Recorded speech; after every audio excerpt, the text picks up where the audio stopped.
Everybody, welcome to episode 2 of the No Limit Unleashed podcast. I'm excited to talk with a special guest today, Tony Christensen, and dive into the importance of split testing your social media ad creatives to get the best results possible for your marketing campaigns. Tony's an expert in the world of Facebook and Google advertising. He's the managing partner at Brick Social, one of the top advertising agencies online today, and he oversees millions of dollars in ad spend every month for businesses all around the world. He's got an incredible talent for breaking down complex ideas into something we can all get excited about. And he's really a rare mix of data analysis skills and creative genius that really sets him apart. He's also super passionate about data-driven decision making and developing cutting-edge strategies that help businesses stand out. So if you're looking to expand on your digital footprint really quickly, Tony's a guy to learn from. Tony, thanks so much for hopping on and joining us for episode 2. I really appreciate it. Now, I wanted to give everybody the opportunity to learn a little bit more about Tony, what you do. I don't know if you've got any exciting stories about how you kind of fell into the digital marketing world and how Brick Social became about. So I don't know if you'd love to just give us a quick rundown of all that. Yeah, well, a big story there. Basically, I went to college, got my degree in information systems and kind of like data analysis. Went to Boeing where I thought I wanted a big corporate job and ended up hating it, basically. So from there, I just started diving in and learning into all these different career paths and stuff, and had an opportunity to work and got invited to work at a startup supplement company. And kind of from there, I got more involved with marketing, product fulfillment, customer service, all the things marketing and kind of advertising there. And then convinced them to send me to a marketing conference, Social Media Marketing World out in San Diego. Pretty much when I went to that conference, I just met tons of other people in the marketing space. And I just was like, this is kind of my people here. And pretty much never looked back since then. Kind of hopped to a few different agencies after that supplement company. And then kind of decided I think I'm willing to build my own now, and had a friend reach out and wanted to build an agency. And he kind of was like, I'll do the sales, you'll do fulfillment, and let's get it going. So we started kind of Brick Social then, and never kind of looked back since then. And I've loved it. It's looking back, it's all of like my hobbies and interests of like psychology and data analysis and just getting attention. I'm the youngest child in my family, so I've always been that guy. That's, my mom said I was always the loudest kid in the store, when I was a child and whatnot. So always have been interested in just grabbing attention online and in person at events and things like that. I love it. I had an interest in IT for a really long time. I was always fascinated with computers and trying to build computers. And I took some, was it called A+ certification, I think? Is that what it was called? Something back in the IT, I'd like to learn to build and repair and service computers. And then ultimately, I just didn't like it once I got into it. So I kind of got into the creative space as well. But I've heard a lot about Brick Social. How big are you guys now? How many people are on your team? Yeah, we're at a team now of about 5 to 6 people right now. We have like a few editors that we work with, a few VAs too, but sort of our core right now is about 5 people. Okay. I know you guys are dealing with millions of dollars a year in ad spend. Is there any particular industry you guys are servicing? Is it D2C or is it a lot of mixture of clients? Yeah, it's mainly D2C, e-commerce, Shopify stores right now. We're starting to venture out a bit more on lead gen for different businesses that are out there. Kind of getting into that space, getting into a bit more of the creative side. We've always been huge with like creative direction, but now we're doing a lot more creative edits and stuff. We definitely leverage NoLimit creatives too to help us out there quite a bit too. But yeah, majority it's e-commerce. It's pretty high spends, but we're getting into kind of dabbling with some lead gen here and there as well. Awesome. Yeah, I know you guys have a really cool kind of like a framework for how you split test creatives, which is what we're going to touch on today. I was fortunate enough to get a little inside scoop on what you guys test for your clients. And we did put something together that we'll share based on some of the creative types that you shared with me. So excited to dive into that more. Um, so let's just jump right into it, Tony. Obviously, split testing your creatives is really, really important on social media in particular for a variety of reasons. I know that there's stuff like ad fatigue, and that's a big reason you also keep testing new variations and things like that. But for those who are not familiar with split testing on social media, do you mind just quickly explaining what split testing is and why it's so important for people to do? Yeah. Yeah, so split testing ad creative is huge for really finding out like what's going to perform better in an ad account. So basically, I feel like pre iOS we could do all sorts of like minor changes with ads, just like a slight button color change and things like that, and you would see like really big sweeping performance changes. I think post iOS it's a bit trickier now, where you almost need bigger changes between each ad. But really, split testing is coming up with ideally like a hypothesis of, if we run an ad this way, or if we make an image or a video look this way compared to maybe the previous winner, will it work better? Or we might think it might work better based on text it has, or a persona maybe that we're trying to attack differently, or background colors, wording, and things like that. So split testing really is putting two variations of maybe one ad into an ad account and seeing which one performs better. So then we can learn off of that, and we can kind of build off of that. Like, do people prefer, we talk about this product benefit this way or maybe this way? So then we test that out visually and see what grabs attention more. Amazing. Yeah, we split test as well, and I don't know if it's just creatives, or do you guys split test sizes or placements as well? Does that factor into the results too? It can. I would say outside of creative, a lot of the tests that we're doing, it might be more like looking at landing pages. It could be even testing audiences in different ways, locations, even like how does US fare in comparison to like the UK, for example. Those might be other tests that we do. Copy test is a big one too. So outside of the creative, what's the headline? What's the body copy of the ad look like? We will get into formats a bit, but a lot of times best practice is trying to upload as many like formats as you can, so you get the most efficiency with like Facebook or Google. So we try to add most formats of everything at once, and those might test and spend in different ways as well. But I'd say the bigger one, the biggest driver I would say is creative, but also of course like the offer, what's on your landing page. So testing those out can be really great as well. Okay. I remember, I don't think it applies now, and this is kind of a little bit off topic, but there used to be back in the day where you had to only utilize 20% or less space on the image on Facebook in particular. Like if you uploaded a creative and it had a lot of text, they would flag that and say, hey, you're using too much text and it's not going to get a great reach. So just we made it a habit to stop doing that as much as possible. And then, of course, they got rid of that publicly anyways. But have you seen with split testing that ads work better if it has more text or less text? Have you seen any difference and stuff like that? I think for me, the key is, and it's like the debate of should we upload hundreds of new creatives or like 5 new ones a week or something like that. And to me, it's more about the quality. So I would say I don't even care about the length as much as long as the length makes sense and the quality's high. Versus again, like the comparison you might hear is like you should do 100 ads in your ad account a week and like volume, and that's great and all. But then when it comes to like split testing and learning, you might just be throwing creative at the wall. So we're very much like we're a boutique agency, we're a smaller team, so we're very much on the side of like let's think about this like to the ground, like what's the research showing us, what do we want to test like more methodically, and then from that what's the right messaging that we want to have that then we'll test and we'll roll out, and then we'll see what those differences are. That's kind of the preference that I usually have. I would say most of the time smaller amounts of text tends to do better.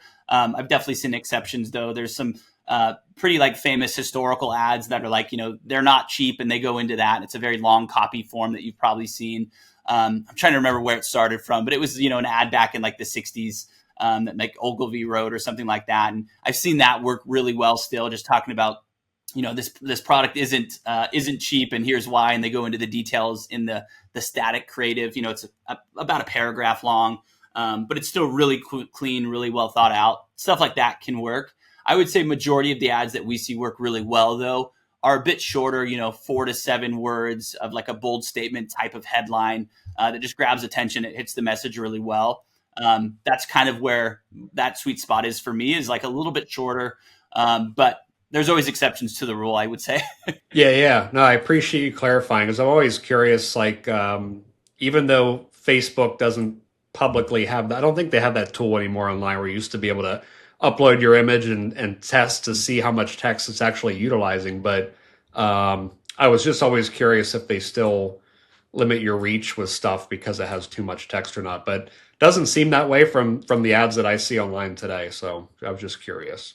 I was going to say it still could be maybe a factor they just aren't as public about. Even with that, like a longer copy static ad, I would probably leverage that more for like remarketing when I'm talking about price and things like that. I think, top of funnel, really trying to get awareness of a product. If you have more copy taking over, and I think that's where kind of that text rule came from back in the day, is it just looks a lot more like an ad. So top of funnel, it probably won't perform as well as like a shorter headline. So they said that rule has been lifted, but who knows if it still might have a factor. You still could be paying more because it does, again, look like an ad, so it might not be as beneficial. So a lot of those I might use more for like remarketing, people that we already know are kind of on the fence, and then we might have something a bit longer that handles objections or whatnot. Okay, cool. Yeah, I mean, God, we could talk for hours about top of funnel, middle, bottom retargeting. I mean, I'm sure people will want to learn about stuff like that. But that's a great explanation. So I guess for the people that have never split test before, is it an easy process in the different ads managers or business centers? And are you split testing just creatives, or do you guys split test landing pages as well? I'm not sure. I know people kind of do different things, but I'm curious if you guys do that or not. We test everything under the sun, I would say. We test a lot of even like, different campaign bidding optimizations, landing pages, like you said. We might test various products, various personas, copy, creative, definitely a lot at once. In the beginning, a lot of what we do is we dive into the research and we kind of look for patterns we really look for like pain points and benefits that people mention in a lot of reviews. We might look at ad comments and things like that. And from there, we'll kind of weigh out, okay, we see people are mainly touching on this benefit that they're getting from the product or this benefit of that benefit, like maybe how it makes them feel, how it makes them look, how I'll get kind of diving into the psychology of it. And from there, we'll weigh it out. So we might see the top one item is mentioned in like 50% of the 5-star reviews or something like that, or 40%. So we'll have kind of a numbered list and kind of a weighted list of, 80% of the people mention this thing or 70% mention this. And we'll look at that. And then from there, we'll audit too and look at the ad account if it's a new client and see what creative types have they tried, what maybe haven't they tried. Is there big gaps there of something, like I mentioned, like bold statement ads that we could usually like get performing pretty quickly, especially with some of this research. So we dive in there and we kind of let that guide our first decisions on what we want to test. Usually we lean into the direction of all that data. We're a big data-driven agency, so we just really reverse engineer. What are people saying that they love about the product? What's the use cases? And then looking again at like what's the weighted kind of distribution of that. If it's one main thing, all right, how do we visually like amplify that and then test that initially? And that first few tests, it might be that versus maybe the previous winner, or it might be that versus the second main thing that people mention. And from there, you might see the second main thing might actually perform better than the first. There's like data bias that happens if a brand on their site, or they have a slogan and it's always like mentioning the convenience or the comfortability or whatever it might be, you might see that leak into reviews and that might skew data a little bit. So we kind of get in there and we test it that way first. But to get into like the process of split testing, I would say it's easy and it's hard at the same time. Facebook and Google and a lot of these platforms now, they're very smart and almost smarter than us. And there's been a lot of debate on this on like Twitter, and actually one of Facebook's reps was commenting on this a lot. What you'll see if you're trying to test and you put, two different ads in like an ad set on Facebook, you might see one just gets, 80% of the spend or 90% or quite a bit amount of that spend. So that's the thing that kind of is different now. There is like A/B testing that you can do on the platform. So they will do very specific numbers, and they'll give you what the different ad performance is compared to the other one. But a lot of times Facebook now, it can save you money and it can be a bit more efficient if you just run it in an ad set budget optimized campaign. And again, you might not see spend be as great on one of them versus the other, but usually it's still the right choice. I think the Facebook rep said like 99.5% of the time, Facebook's usually going to get it right. And a lot of times it is right because they're looking at different secondary metrics that they have in the platform. So they're looking at scroll stop rates, video hold rates, click-through rates, and obviously performance of ROAS or CPA that's going on the platform as well. So that can definitely help out as well with testing kind of upfront with ads. So getting into kind of the creative aspect of things, I know you guys had a really big list of different ad types you guys test. It was I thought it was an extensive list. I've never seen a list that big, and I love that because I think a lot of people are not really even thinking about the different creative types they could test. But is there do you have a top 10 or something that you guys would recommend to anybody that's just split testing creatives and trying to see what's going to work? Yeah, I have a good 10 for e-com. I think lead gen's a whole different rabbit hole that we probably won't have time to go down. But yeah, for e-commerce, like I mentioned earlier, bold statement ads do really, really well. So that can be, again, you can do variety with each of these ad types as well. So like with bold statements, for example, you could have, we're testing for one client right now, more of like a lifestyle image of the product. It's basically a product people use hiking. So we're testing it like with different like rocky looking terrains. But you could also test that with like the brand colors as a backdrop too, and then you would have a bold statement above that. So those can work really well. You just have to make sure the statement that you have is solid. It kind of grabs attention and it really hits on what people are looking for. So I'd say bold statements, like the first one that we really dive into. This is where all the research that we do right away, we test that right away quickly, and we can iterate on it pretty fast with bold statements. And then we can get into doing videos of like what statements perform the best. Now we can have someone say that statement in a video and just save time and efficiency there, which is really nice. So I'd say bold statements for definitely the first one. I love us versus them ads as another angle. Pretty simple. A lot of people don't think about the creative variety there either. So there's tons of things you can do. You can do sort of like us with the product, us without. So talking about the pain points that you have now or that you had, and then that the product kind of fulfilled. You can do us versus specific competitor. If you have a very big competitor in your space, that's sort of the elephant in the room you might want to address directly, you can do that. You can do us versus more of generic, all of competitors kind of grouped together, which is another easy way of doing it. So some variety there as well. A third type I love is call outs. So these are just ones that you'll see that might have little arrows or little lines out from specific products. And it could be certain features. So we have, men's apparel that might have extra pockets and things like that, pockets with zippers or designs on pockets. So you might have a little icon pointing that out. So those can be really good as well, like with little arrows, little features. If something's like waterproof, you could have a little arrow pointing that out as well. Can be really great with like multi-purpose tools and things like that, just showing each one of those features. So those are great. I love, again, we do a lot with apparel too and art and things like that. So I would say like product details and like up close shots of those. So again, if it's like shorts and things like that and the fabric's breathable or stretchy, again, you could have a call out style where it does then show that up close and that detail up close. I've seen this a lot for even like running shoes where they might show they're waterproof again. So you see a water droplet and a shot up close of it in an image too, like a magnifying glass look of an image. So that can be really cool. I love founder style videos. Anytime we can get a founder talking about their brand, even if it's like the ugliest video that you would imagine, it just works. Like no matter what, I feel like they work no matter what because they're just really authentic. It's like the brand, sometimes it resonates really well with the audience. So founder style videos, they don't have to be really high end production shots that I feel like a lot of people think of. It can be very easily like a shot like this or like on your phone. Those can be great. Tons of variety there too of like, why did you start the brand? What are you excited about? What new products just rolled out? What's coming next quarter and things like that. Those could be all great varieties of videos that you can make there.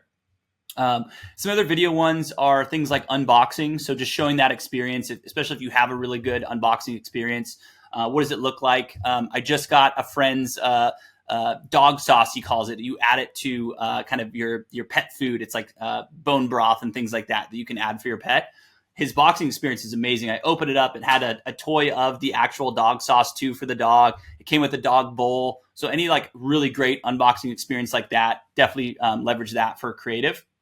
Product demos is another big one. So just showing how a product works, the different features, setting it up if it's something that's maybe a little bit more complicated. So that's a great one. I think I'm on number 7 now. Carousels is one that we're really diving into. It's just an ad type.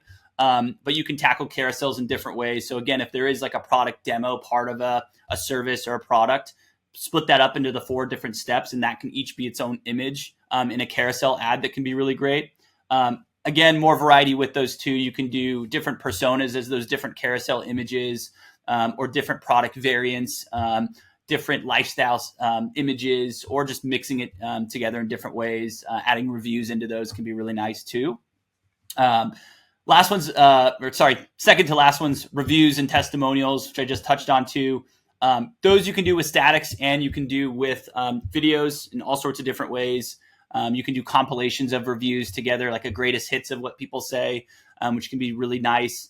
What I think a lot of people don't realize is most apps that people have for reviews, most of the times in the terms and service, a lot of the times people upload images and videos, they're actually granting the right of the company to leverage that for things like promotional material. So definitely if you're using like an Okendo or those different software tools, look into the terms and service and see people might actually be giving you the rights already for you to use those in ads, which is really cool.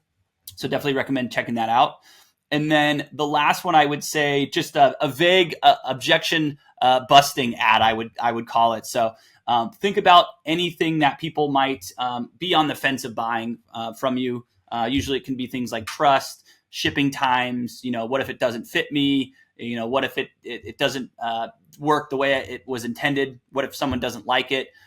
What's some ads that you can make that kind of hit on those objections? So if there's like a guarantee you might have, if there is all of that social proof that you can put together, if it's waterproof, can you show it being submerged underwater or really being put to the test?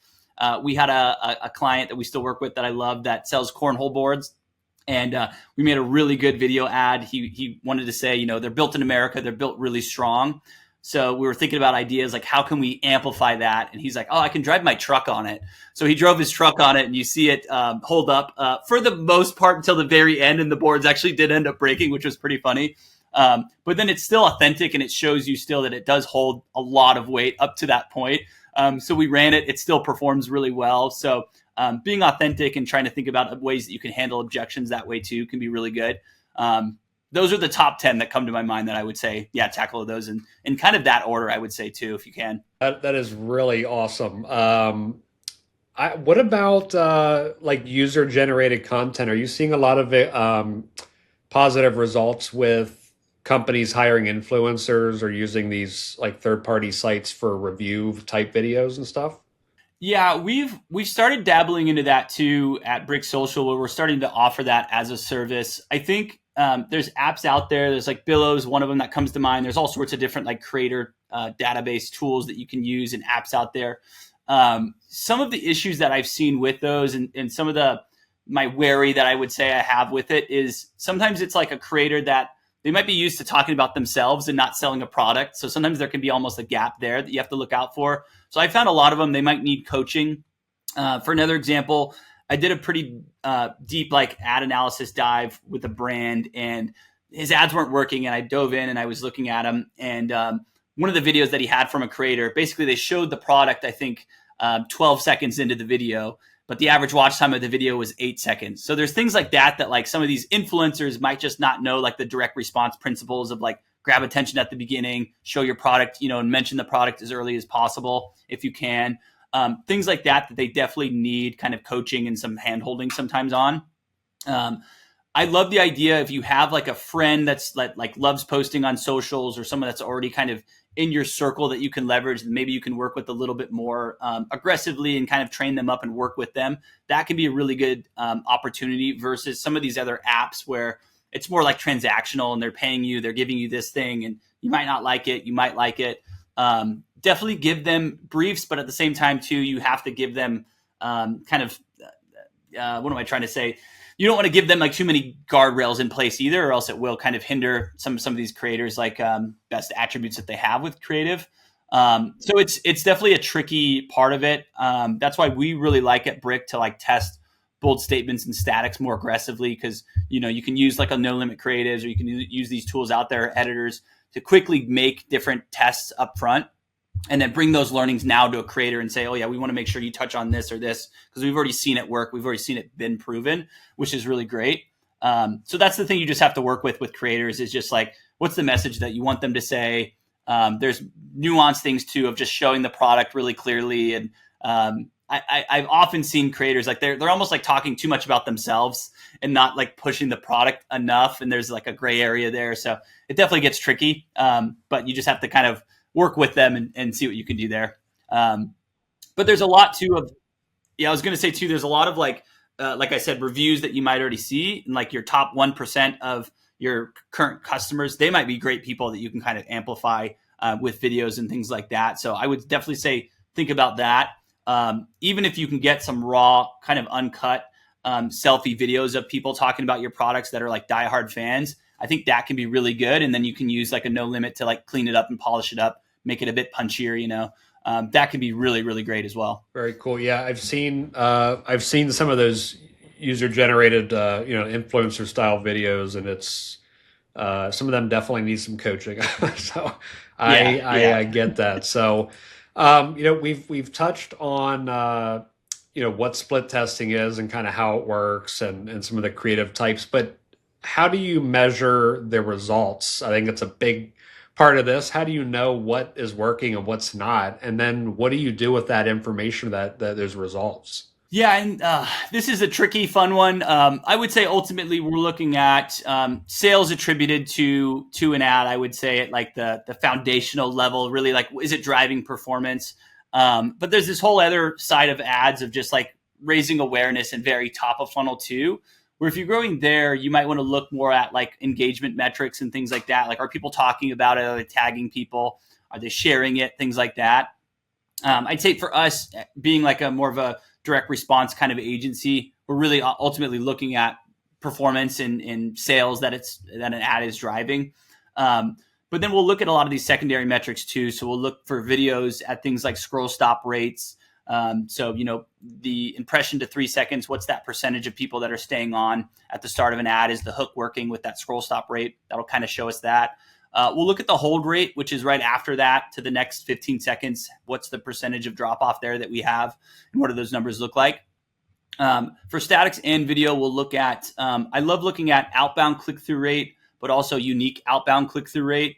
That unique outbound click-through rate is basically everyone's first impression. Are they clicking? Are they not? What is that percentage? Which is a really cool one to look at, because when you start spending more and more, that outbound click-through rate, if it's not the unique one, it'll start going down. So it'll kind of tweak what you're seeing in the metrics there if you're looking at everything as a whole. So I like that unique outbound of just what's that first impression that everyone has and what's that click-through rate. Like I said, the ROAS or CPA target, with that too, we might look at like new customer ROAS, new customer CPAs, and what that might be with the ad. We use like Triple Whale mainly. There's Northbeam out there, these other attribution tools that can kind of help you kind of connect the dots a bit more. And then, like I said, engagement rates. I have like some fun, like custom made metrics that I look at of just like an overall engagement rate. Like if I add, comments, shares, replies, all that kind of stuff. likes and divide it by impressions. What's that percentage? So I can see just one ad versus another. Are people talking more about this one versus the other one to see what that looks like?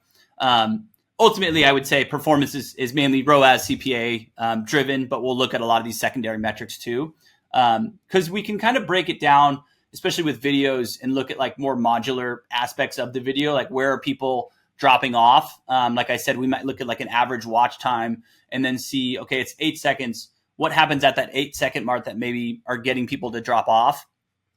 We've seen, and I've heard stories from like Mr. Beast of like he sneezed in one of his videos and he didn't cut it out, and tons of people dropped off there quite a bit. There's really cool video watch kind of times where it's like a timeline where you can see what that scale looks like and if it peaks at certain points or not, or if it most of the time it kind of drops off if your hook isn't great. You kind of want it to tail in as long as it can till the end of the video. Sometimes we'll go in there and we'll actually look at what are the little peaks that of people like actually reversing and going back to a part of an ad or a video, which can be really cool and kind of can tell you certain parts about an ad that you might want to work into like a hook more. So an example there, we had a client, they sell like more of like an organic bar of soap that kind of dissolves, while you're putting it in your, it's like a shampoo that you put in your hair. And we saw like a pretty big blip where people would come back and look, and it was basically the girl just showing her hair and kind of like waving it out. So we know like that's like grabbing attention. Let's try that now as like a hook. So you can leverage it and look in these different ways to kind of see modularly how you can kind of piece apart a video and put like the best parts of it up front to try to grab attention and kind of iterate on that more too. So a lot of different metrics, but I'd say ultimately, is it driving sales and is it grabbing attention is kind of mainly what we're thinking. Right. I could see why somebody would just want to hire somebody like Brick instead of trying to figure that out themselves. I mean, it's kind of like science. Well, it is in a way to figure out like just so much information to look at and figure out what's working. And then what do you do with that data? So in terms of like, you see an ad that's winning, it's crushing all the other ones. What do you do with that winning ad? Do you then start doing small tweaks to that to see if you can improve it, or do you leave it alone? What is kind of your approach when you guys see something that's really standing out? Yeah, it's a good question. A lot of times what we do now, it's changed a bit post iOS now, because before I feel like you could do some crazy stuff where if an ad was working, you could just like duplicate it 20 times and it would still work and it would crush and you could just scale it and it was wild. But now it's a lot different where we'll kind of try to scale it in like a testing ad set if it's there. It might be the 1 or 2 top ads. So we'll try to scale it right there right away. If it still does really well, it's sort of like a stress test at that point where we're testing it, pushing the spend a bit more there. Then we'll duplicate it and we'll bring it into sort of our BAU, our top performing ads, and see how it does kind of compared to those as well. And then if it still performs really well, we look at what can we do to kind of iterate this, or what can we do to improve this more. So we might look at those secondary metrics. We might see, the click-through rate's low, so maybe we need a better call to action in the video. Or we might see the scroll stop maybe is good, but the hold rate is a bit lower. So like we're grabbing attention up front, but then after that, we seem to be dropping off. So what can we do there to maybe make it punchier in the middle? So we'll kind of like dissect again, like the data in that way and see like where's things off and what can we maybe leverage here and tweak. We'll look at it that way for sure. We also might look at, okay, this is like one product that's performing this way. Can we now replicate this and maybe leverage this angle for a different type of product, or maybe it's a different persona? And what can we do? Like if it's an older demographic, can we still use the same hook and pitch it in a different way to an older demographic, for example? So it really depends on how we're testing it, what we're trying to find out from it, and then what we're seeing there. Okay, what can we do to now adapt and run with it and kind of double down on it if we can, and test that in different ways. So if it might be like I said, if it's a bold statement, it's working really well. And maybe it's like a product with like we have one client, it's almost like a product on like a yellow background. That's their brand colors. Okay, can we do like the product in like a lifestyle background, and will that work better? Or will it work worse? And we'll just do little iterations like that. But then 2, like I said, is there a different persona now that maybe we can try to target, make the visual more receptive to that persona? And maybe it's the statement's still the same. Will that work? Or the visual's great and we want to try a different bold statement. Maybe we can try that too. So all sorts of different angles. Really, it's it's sort of backed by our research of like what are the biggest audiences, and again, what are the biggest like pain points and benefits that we're seeing that we maybe want to test next. And it's sort of like a gut feeling too of, okay, we're seeing it perform this way. What if we do this or go in this direction, and then we test that next. So a lot moving parts kind of at the same time there. Yeah. Yeah. I mean, I can't imagine the level of work you guys do. It just in the reviewing of analytics. I mean, I think it's people don't truly understand unless they're doing this every day what is actually involved in figuring out how to successfully run ad campaigns, and how do you figure out what to do from the ones that are winning or losing. I mean, it's a lot. So kudos to you guys for being able to sit there and just dig into that data and figure out what's going to work for people. Yeah, definitely the data analysis background helps me out a lot there. Yes, it helps that I'm a data nerd. Yeah, that's awesome. You guys are a rare breed for sure, and that's important to have somebody like you on their team. So, what about have you learned any really big lessons from mistakes you've made over the years that people could maybe avoid from kind of just learning from your experience? Is there anything that really stands out that you could share as to somebody that just say, hey, don't make the same mistakes that I did, and here's what you can do to split test creatives the right way, or A/B test, learn what's winning and what's not. Anything like that? Yeah, I think like I said, back in the day before I feel like it was like before life in ads, before iOS, and then after, and it changed quite a bit. So like years ago before iOS, I think, like I mentioned, you could do a lot more of these like smaller tweaks with ad creative and see great like incremental lifts that were amazing and still helped you. And like I said, you could do crazy things like just duplicate an ad a bunch of times or an ad set a bunch of times, and you just can't do any of that anymore. It's like changed so much. The other thing too, I would say, is like the algorithms have changed quite a bit. They're doing more like guesstimating, but they're getting really good at the guesstimating now post iOS too. So before it used to be really granular data. Now we're using other like attribution tools to kind of help us see a bit more of the connections of what's going on. And there's a quote I love, and it's basically test the forest, test the trees, test the branches, test the leaves. And that's kind of what I would lead with, is when it comes to testing, at least initially, test bigger sweeping changes, because you just might not see if I change like one little word here or one color here, it just might not have very big of a difference at all. So definitely start with like the bigger, broader tests, like maybe 2 different personas or 2, it could even be different products, different bold statements, whatever those, if you're doing research and you have that list, test the first one versus the second one, completely different. How do you make those look visually different quite a bit? And then from there, that first one works really well. Now what can you do to kind of dive into that further and test that in different, lifestyle versus the product on like brand colors or something like that. So think of at first bigger sweeping changes. With that too, I think a regret I have and a miss I had earlier on working in ads is just like, I think there's some agencies that don't think about like just the research and like letting people just guide you on what to do and what to test. We're very big on that now, where we're really not. There's still a lot of like new trends and stuff we might jump on and try to test in like a smaller scale, but a lot of it really is data driven, where we're just looking at, oh, this comment, this person said this, how do we visually show that now on an ad, and how can we test that now and amplify that message?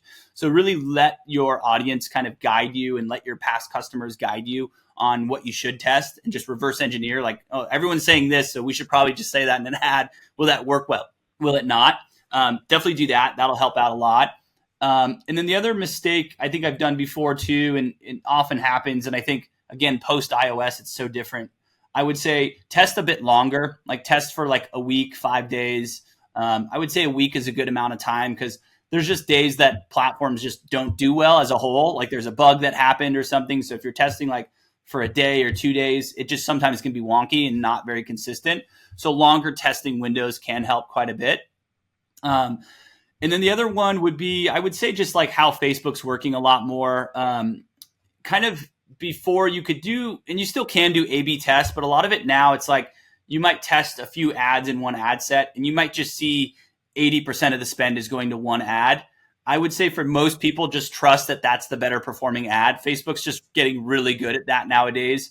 There was a rep on Twitter where a lot of people were kind of going after him and tagging him like, what do you think about this? Because we often have clients too that are like, well, that only got, 10% of the spend. What if we really pushed that? Would it work better? 9% of the time it doesn't.